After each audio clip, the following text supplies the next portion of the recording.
چاودێران لە دوای 12 ساڵ لە شۆڕشی گەلی سووریا لە دژی ڕژێمی بەشار ئەسەد هۆکاری پاشەکشەی بۆ دەستوەردانی رووسیا دەگێڕنەوە بە تایبەتی لە ڕووی سەربازیەوە کە 30 ئەیلول یادی 8 ساڵەی ئەو دەستوەردانەیە کە رووسیا لە 2015دا یەکەمین بۆمبارانی دەست پێ کرد و وڵاتەکەی نوقمی ئاگر و خوێن کرد.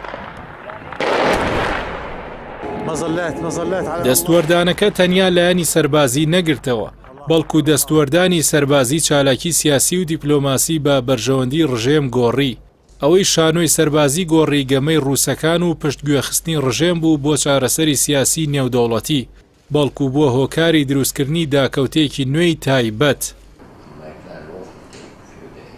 سەرەتای ساڵی 2017 رووسیا ڕێگەچارە و دیالۆگی پێگەی ئاستانەی دەست پێکرد با سەرپەرشتی خۆی و بەشداری ئێران و تورکیا، ئەوەش بۆ دەستخستنی کات و گەمەکردن پێی، دوورخستنەوەی لە ڕێگەچاری نەتەوەیەگرتوەکان و پێگەی جنێفی گفتوگۆکان، ئەوەش بۆ دوورخستنەوەی بۆچوونی خۆرئاواییەکان و ڕێکخراوی نەتەوەیەگرتوەکان.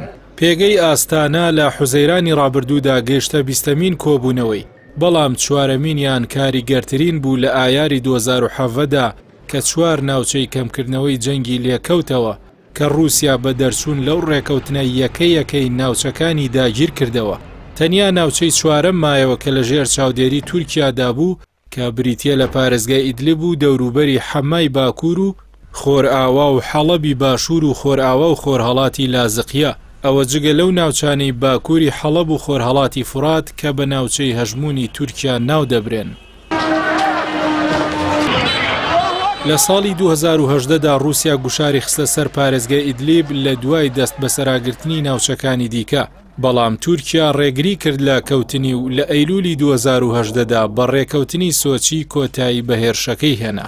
رووسیا ئێستا خاوەنی 2 بنکەی سەربازیە لە سووریا، یەکەمیان بنکەی ئاسمانی حمێمیم لە دەوروبەری لازقیە و بنکەی تەرتوسی دەریایی لە خۆرئاوای وڵات. هێزەکانی رووسیا لە زۆر پارێزگای سووریادا بڵاو بوونەتەوە، با تایبەتی لە دیمەشق و حەڵەب و حیمس و ئەو ناوچانی لە ژێردەسەڵاتی ڕژێمدا لە ئیدلیب، با تایبەتیش لە بیابانی سووریا و ناوچەی خۆرهەڵاتی وڵاتەکە بۆ پاسەوانی لا کێڵگەکانی گاز و فۆسفات کە رووسیا دەسەڵاتی بەسەریاندا هەیە. ئەوەش وەکو پێگەێنانی هاوسەنگی لەگەڵ بڵاوبوونەوەی هێزەکانی ئەمریکا لە خۆرهەڵاتی سووریادا.